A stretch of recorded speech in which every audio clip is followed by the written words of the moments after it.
Selamat pagi pemirsa, kembali bersama kami dalam Kilas Indonesia. Selama 30 menit ke depan kami akan hadir dalam Dialog Pagi. Iya, pemirsa pasti di antara kita ini sering mengatakan atau juga berkata, jadilah diri sendiri itu jauh lebih baik. Tapi pagi hari ini kita akan berbincang berbeda dengan itu, sekali-kali jadilah bukan dirimu. Nah, sudah hadir untuk berbicara hal tersebut, Mas Ferry Faruk, apa kabar? Baik. Pagi Mas. Pagi. Ya, ini menarik. Sekali-kali jadilah bukan dirimu. Padahal orang sering mengatakan be yourself. Ya, itu jadilah diri sendiri, jadilah diri sendiri. Apa nih maksudnya? Nah, ini kenapa? Ya, ini sebenarnya Kebalikan masalah penempatan, ya masalah penempatan gitu. Jadi memang kita sudah dicekoki oleh banyak terbitan, gitu kan, oleh banyak pembicara bahwa kita harus menjadi diri sendiri. Be yourself itu sepertinya menjadi etika pembangkangan gitu kan, etika menjadi diri sendiri, etika kebebasan gitu kan, jadilah diri sendiri. Nah, sebetulnya menurut pengamatan, kalau kita baca secara seksama sebetulnya memang bagus kita punya suara sendiri gitu, karena kita juga dijadikan Tuhan kan masing-masing berbeda gitu kan, masing-masing punya bakatnya masing-masing, masing-masing punya kelebihannya masing-masing. Nah, tetapi tidak pernah menurut saya gitu kan, seseorang menjadi dirinya sendiri tanpa melalui menjadi orang lain. Dalam arti gitu, kita harus mempertimbangkan. Karena apa gitu? Sebagian besar hidup kita kan tidak sendirian. Iya. Gitu. Ada pengaruh dari orang lain. Iya, bahkan mimpi pun melibatkan orang lain gitu. Iya. Kita nggak pernah tuh mimpi berbahagia tapi sendirian gitu kan, di gua yang sangat gelap, tidak ada cahaya. Iya, betul. Iya. Nah, oleh karena itu keterampilan untuk mempersepsi kepentingan orang lain yang berhubungan dengan kita itu adalah menjadi sangat signifikan gitu. Baik itu kebahagiaan ya, baik itu misalnya tantangan kita terhadap masalah, baik itu dalam komunikasi maupun pergaulan gitu. Baik. Tapi jadilah diri orang lain, apakah itu tidak membuat diri kita keluar dari diri kita sebenarnya begitu? Ya, nanti kita di akhirnya kan kita akan belajar teknik yang baik untuk menjadi bukan diri kita sendiri gitu kan. Tapi yang sekarang misalnya harus kita pelajari adalah bahwa kita ini bisa loh mempersepsi kedudukan orang lain.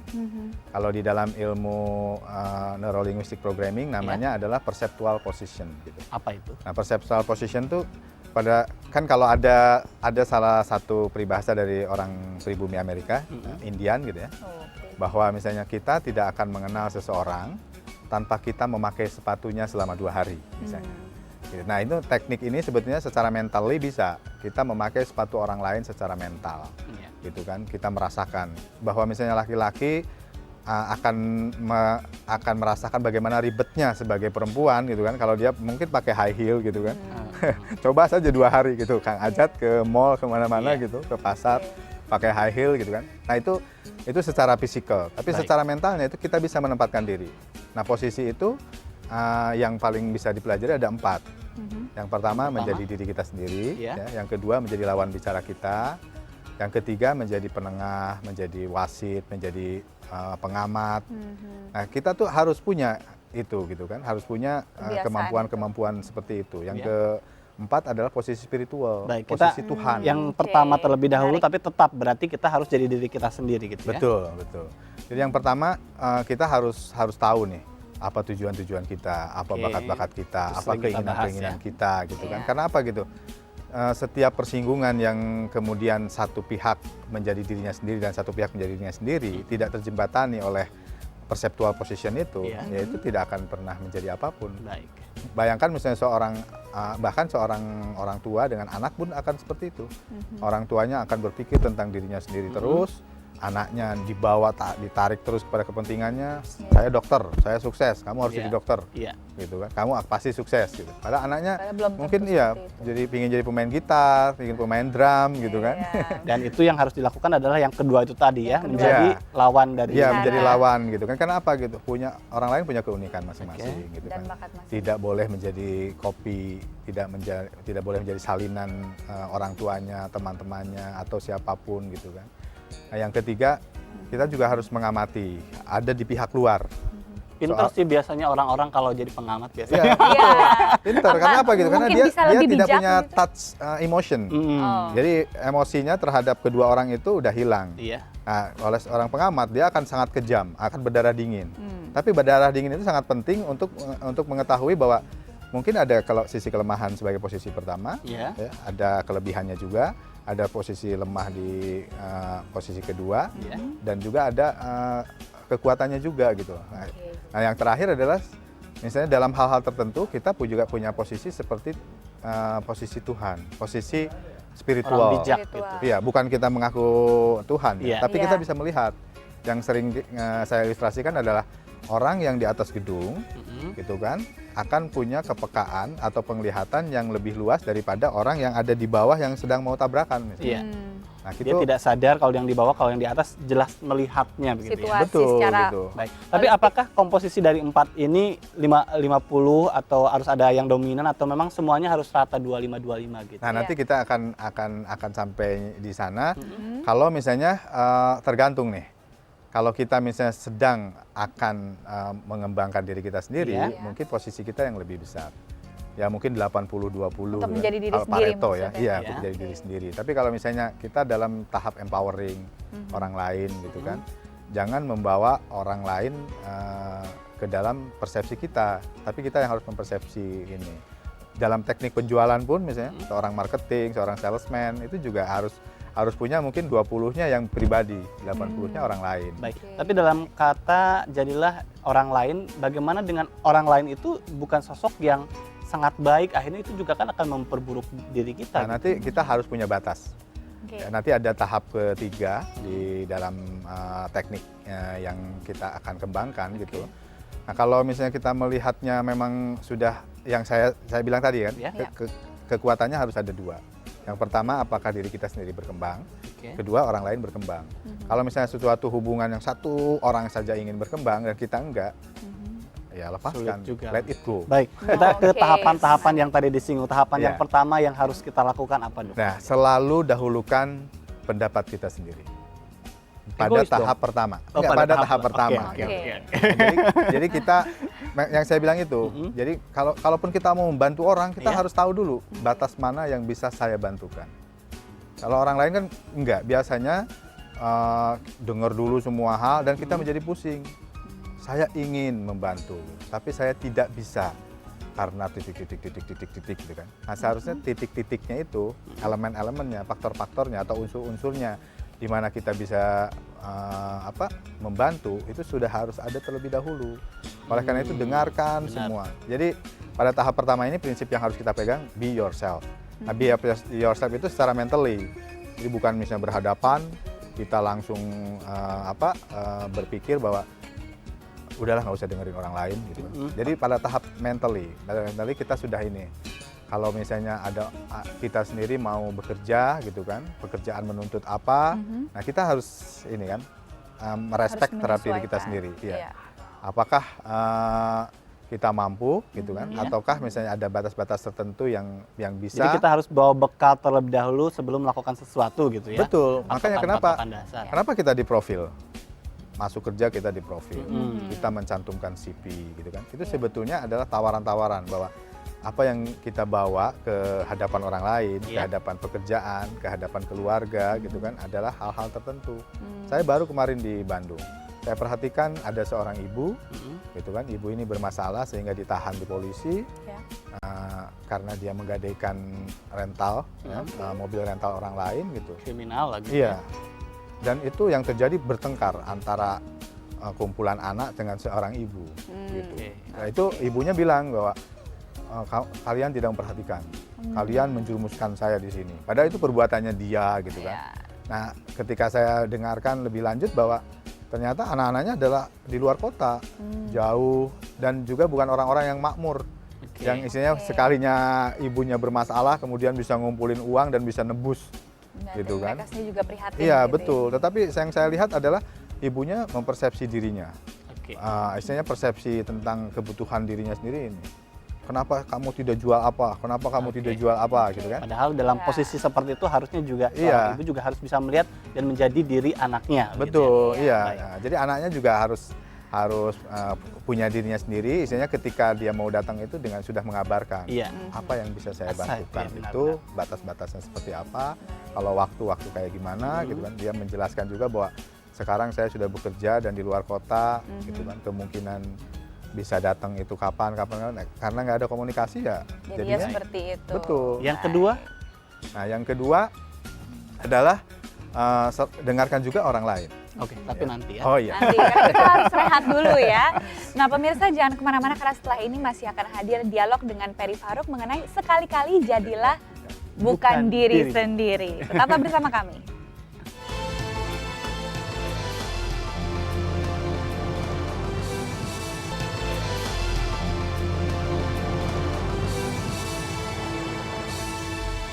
Ya, sekali-kali jadilah bukan Bukan dirimu. dirimu. Itulah tema kita pagi hari ini. Tadi sebetulnya dari kalimat itu tetap saja. Tahapan yang pertama adalah mendengarkan Diri apa yang sendiri. ada dalam Kepentingan diri diri sendiri. kita Tapi tadi yang kedua, dengarkan orang lain. Iya. Itu yang sulit seperti apa nih? Iya. Ya, yang pertama sebetulnya kita sudah dibekali ya. Mhm. Nah, dengan bekal itu sebetulnya kita sudah bisa memilih orang lain seperti apa yang bisa mendekat atau bisa kita dekati. Oke. Gitu kan? Karena apa gitu? Jangan sampai kemudian apa yang sudah kita kumpulkan bagi diri kita sendiri, kepentingan kita gitu kan, bakat-bakat kita itu menjadi hilang ketika kita terserap ke dalam kepentingan orang lain Iya. gitu. Oke. Nah, sekarang bagaimana cara mendengarkan orang lain? Iya. Itu tetap tadi. Jadi jangan sampai misalnya diri kita sendiri pun hilang dalam komunikasi, dalam pergaulan itu. Jadi kalau misalnya state pertama bahwa saya ini begini loh, saya siapa, dengan keterbatasan apa, tujuan-tujuannya apa, dan saya mau menerima hal-hal tertentu atau orang-orang tertentu dengan syarat-syarat apa, gitu kan? Oke. Dengan prasyarat Batasan-batasannya sudah Betul. jelas. Oh, Batasan-batasannya oke. sudah jelas. Jadi Oleh itu karena yang harus menetapkan batasan-batasan itu adalah kita sendiri Iya, kita sebelum sendiri. kita Betul. mau mendengarkan. Iya, secara menjadi orang mental lain. kita sudah harus punya itu. Oke. Kenapa gitu? Ya nanti misalnya kalau misalnya kita tidak punya kepekaan menjadi diri sendiri, ya kita akan terbawa sekaba-kaba itu apa? Iya, Ya kalau semena-mena misalnya- gitu iya, kan. betul. Orang lain misalnya tidak pernah mengerti kita punya waktu untuk diri kita sendiri gitu kan. Me time kita nggak ada. Mas Ferry, pada saat yang pertama itu sudah terpenuhi, kadang orang jadi sulit untuk mendengarkan tahap yang kedua, Iya. itu mendengarkan orang lain. Bagaimana pada saat yang pertama pemenuhan batas-batas itu sudah kita penuhi dan lari ke tahap yang kedua untuk bisa juga mendengarkan orang lain. Iya. Nah, kebanyakan kita kan secara common sense kan. Iya. Iya. Selalu mengingat gitu loh. Nah, ada baiknya sebenarnya kita menulis. Jadi persepsi itu kita tulis. Jadi kalau misalnya ada kuadran, kuadran pertama kepentingan kita nih apa gitu kan. Nanti kuadran kedua apa gitu. Karena apa gitu? Sebetulnya begini, banyak sekali bahkan bisnis pun gitu kan, kepentingan bisnis pun diselesaikan bukan dalam kerangka bisnis. Oke. Gitu. Nah, kalau kita bisa melihat kepentingan orang lain, karena apa gitu? Ketika kita bicara ya, pembicaraan pertama itu adalah gunung esnya orang yang kita lihat. Jadi maksud sebenarnya ada di bawah. Yang sebesar apa gitu, maksudnya ada di bawah. Nah, yang di atas itu kan permukaan yang kecil gitu. Dan itu fake, kebanyakan fake, palsu. Jadi orang ingin jaim gitu kan. Orang tidak ingin kelihatan maksud-maksud terselubungnya. Nah, maksud terselubung itu sering kita persepsikan kan buruk, padahal tidak. Maksud terselubung itu pasti baik. Oleh karena itu ada kalimat every behavior has at least one good intention. Perilaku seburuk apapun bahkan pasti ada maksud baiknya gitu. Nah, oleh karena itu ada teknik-teknik tertentu, misalnya Seperti apa tuh tekniknya? Toyota dia punya teknik misalnya 5 why. Oke. Kalau kita bertanya 5 kali kepada seseorang tertentu, kita akan tahu maksud sebenarnya. Oke. Gitu. Karena pada jawaban pertama pasti jawaban yang Baru dari permukaannya iya, saja. gitu. Jadi apa? Ya palsu lah gitu. Iya. Palsu itu bukan baik atau buruk ya, tapi Kita saya belum untuk tahu menutupi apa maksud iya, dibalik itu gitu. semua. Karena ini kesalahan orang kita. Kalau orang luar ya maksudnya diberikan terlebih dahulu. Kalau kita enggak, maksud itu ditimbun gitu. Iya. Terus kita ngasih bunga-bunganya. Oke. Gitu, saya tidak ingin begini, tidak ingin begini, tidak ingin. Padahal maksudnya saya tidak ingin kesepian. Oh, gitu kan. oke. Saya Mutar-mutar Iya, dulu betul. sebetulnya. Sebenarnya saya Ini ingin loh punya maksudnya ya. kan sering kan datang Iya. orang misalnya ke atasannya dia Iya, bilang betul. gitu, saya ingin bahwa pekerjaan saya lebih nyaman apa, tapi di akhirnya ingin naik gaji gitu kan. Iya. Iya. Nah, kenapa nggak bilang gitu, Pak, saya ingin naik gaji dan saya bisa melakukan yang lebih daripada Tapi kalau ini. misalnya itu kan lebih ke masalah kebiasaan dan budaya, Mas. Di tiap Betul. negara kan beda-beda. Kita kan memang, ya Ya. kalau ngomong langsung to the point itu bukan cara sebagian besar orang Indonesia untuk menyampaikan maksudnya, Oke. begitu kan. Tugas empowering gitu kan, tugas motivator, misalnya salah satunya adalah membreaking the myth itu. Jadi memecahkan mitos-mitos itu. Iya. Budaya yang menutup keinginan orang Yang buruk harus ya kenapa nggak kenapa nggak didobrak di-breaking gitu. Kenapa nggak dipecahkan gitu. Sehingga muncul kan apa namanya? Kita sudah mengerti gitu kan secara sosiologi, secara apa bahwa budaya tertentu menghambat misalnya individu tertentu gitu kan. Iya. Kayak di Indonesia lah misalnya. Pemain sepak bola Indonesia nggak kalah mungkin sama orang lain. Tapi karena budaya timnya tidak ada, nah, sekarang misalnya itu kan sudah budaya, terus dipelihara itu ya kita tidak pernah akan jadi Iya, juara Asia iya. mungkin. Iya. Baik. Itu tadi yang kedua adalah berusaha untuk bisa Iya. mendengarkan orang lain. Nah, ini pun ada golden rule-nya ya. Golden rule itu istilahnya hampir semua agama punya Iya. Oke. prinsip ini. Bahwa kamu jangan melakukan kepada orang lain apa yang tidak mau orang lain lakukan Pada terhadapmu. kamu. Iya. Gitu kan. Itu di Atau- dalam versi apapun ada. Atau kadang Iya. ya kalau saya nggak suka sesuatu ya jangan kamu paksa orang lain untuk melakukan itu juga gitu Betul, kan Iya. gitu ya. betul. Nah, Kadang ini- kita kan selalu seperti itu, Iya. kadang kan Iya. kita nggak mau tapi orang lain bisa bodoh gitu Iya, kan. nggak ada urusan Jadi golden, gitu ya. golden rule seperti ini, gitu, Iya, peraturan emas seperti ini, itu kan harus ada prakteknya. Yang Iya. prakteknya dengan yang tadi itu. Jadi kita harus pintar-pintar mendengarkan orang lain. Iya. Kan istilahnya spionase itu kan sebenarnya maksud baiknya adalah persepsi orang lain tentang negara kita misalnya. Iya. Nah kita juga secara pribadi harus punya spionase gitu kan. Mungkin ada pihak ketiga temannya orang yang berlawanan dengan kita atau berkawan dengan kita itu mengemukakan sesuatu, kita bisa ngumpulin, oh iya. Bagaimana kita bisa melepaskan diri kita sebetulnya pada saat kita mendengar orang lain tidak untuk, jadi kadang-kadang kita kan emoh atau tidak mau mendengarkan karena selalu saja menyerang, kadang-kadang dianggap seperti itu, orang lain itu pasti akan membuat kita lemah, Iya. akan menyerang saya, akan bikin susah, makanya saya Iya nggak bakal sih. dengar orang lain gitu. Karena Iya. tidak ada orang yang mau merasa terpojok. Nah kadang-kadang Iya. seperti itu. Nah sekarang gini, pisahkan antara maksud dan perilaku. Mhm. Perilaku jangan sampai mengubur maksud. Orang sering tidak punya cara komunikasi yang baik, gitu Iya. kan? Misalnya wordingnya, kata-kata yang dipakai tidak tepat atau body language-nya menyebalkan, gitu kan? Kemudian itu menjadi patokan bahwa maksudnya juga jelek. Nah itu yang harus kita persepsikan bahwa seburuk apapun perkataan orang, maksudnya ada baiknya, gitu kan? Kenapa tidak ambil baiknya?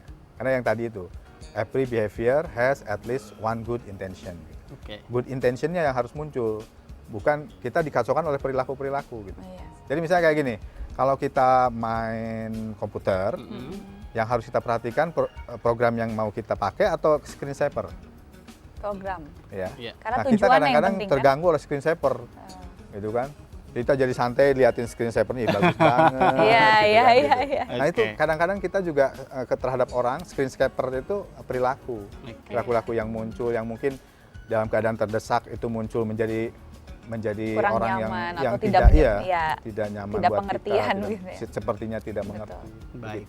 Iya. Yang ketiga nanti kita bahas nanti Oke. ya. Setelah yang satu ini, kita masih harus break dulu, Iya. tapi jangan Oke. kemana-mana pemirsa, karena kami masih akan terus melanjutkan dialog kami dengan Perry Farouk, tentunya dengan tema sekali-kali jadilah bukan dirimu. Tetap bersama kami.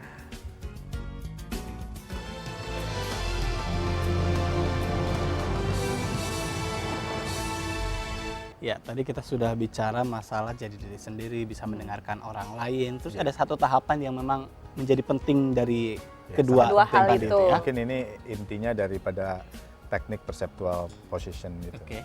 Jadi yang ketiga ini adalah kalau kita sudah mendengarkan apa kepentingan kita dan kita sudah juga mendapat wawasan tentang kepentingan orang lain, nah bagaimana itu diseimbangkan. Oke. Nah, saya pakai saja misalnya ini sebenarnya ilmu bankers ya. Bankers. Jadi bankers itu kalau misalnya debitur ya orang yang berhutang sudah bermasalah, dia Iya. punya R3 namanya. Oke, bisa Oke. dijelaskan Ya, lebih jauh R3 tentang itu rescheduling, Oke, ya, skill, kemudian restructuring sama reconditioning. Biasanya ini kartu kredit biasanya kalau macet Iya. begitu Iya, kan. Bank, betul. bank menerapkan 3R. Oke. 3R. Bagaimana itu diterapkan pada diri Ya kita? kan orang lain misalnya punya jadwal tertentu Mm. untuk kepentingannya. kita juga pada waktu yang dia tentukan mungkin sudah punya jadwal lain gitu kan. Oke. Oleh karena itu waktu itu juga menjadi salah satu bahan untuk percekcokan, perselisihan, pertengkaran atau apapun gitu kan. Jadi kebanyakan orang misalnya tidak mengerti waktu orang lain. Nah, seharusnya kan nanti di dalam RTG itu harus ada kesepakatan tentang waktu gitu kan. Karena kita hidup kan dalam waktu gitu. Istilahnya kalau kita misalnya ingin tahu apa gunanya 1 menit ini ke belakang, kita tanya sama orang yang sedang operasi jantung, gitu kan. Nah kalau kita kan tenang saja karena kita masih sehat, masih apa, 1 menit kemudian juga kita akan sama seperti ini, santai, nyaman gitu kan. Tapi bagi orang lain tidak. Nah oleh karena itu waktu menjadi sangat penting. Ya. Yang kedua adalah restructuring. Nah restructuring ini gini, kadang-kadang seorang guru pada saat apapun terbawa hidupnya sebagai guru. Coba aja, guru di mana-mana pun seperti menasehati, bukan hanya anak kecil SD gitu kan, tapi misalnya dia bertemu dengan kakek yang lebih berpengalaman. Kakek yang bisa dinasehatin juga ya. Gitu kan. Kadang-kadang kita harus menstruktur. Seperti yang kasus yang saya tadi kemukakan ya, tentang ibu dan anak-anaknya yang bermasalah di kepolisian misalnya. Nah ibunya jangan selalu merasa harus menjadi ibu. Kemudian nanti apalagi misalnya dia punya persepsi bahwa dongeng yang harus anak-anaknya mengerti adalah dongeng tentang malin kundang. Iya, semuanya harus tunduk gitu, nanti durhaka gitu. Nanti kalau nggak patuh jadi batu. Jadi batu gitu Wah, kan. gawat itu. Kalau batunya batu bagus ini nggak apa-apa gitu. Ada 7 anak, 1 Kalau batu kali repot juga ya. Ya, nah itu seperti itu. Jadi ya, kita harus restructuring diri kita sendiri. Gitu kan. Masing-masing dalam satu hubungan itu harus merestructure. Pada satu titik tertentu seorang ayah bukan jadi seorang ayah, tapi seorang anak yang seorang teman sebaya. Gitu kan. Karena apa gitu? Misalnya anak di rumah itu rebutan sebetulnya antara orang tua dan teman sebayanya. Nah, sekarang kalau teman sebayanya yang hancur-hancuran gitu kan. Di rumahnya ayahnya selalu godfather gitu. Akan seperti apa gitu? Dia pasti akan ikut yang mengenakan dianya. Tapi kalau ayahnya sewaktu-waktu misalnya berubah kemudian menjadi teman sebaya, bisa dengar, anak gitu juga kan. lebih bisa mendekat. Nyaman. Betul gitu ya. Memang cara-cara seperti itu sudah banyak terbukti lebih disukai. Iya, lebih disukai. Misalnya kayak ayahnya pemain rocker gitu kan. Anaknya Bollywood misalnya. Senengnya gitu kan. Nah, itu bagaimana mempersepsikannya begitu. Dan itu artinya bahwa kita harus pandai-pandai bisa menempatkan diri begitu sesuai dengan situasi. Iya, jadi menempatkan diri itu bukan hanya sebagai tadi posisi 1, 2, 3, tetapi label-label tertentu yang ada dalam hidup kita kadang itu mempengaruhi 24 jam kita. Iya, the way we behave. Iya. Gitu ya.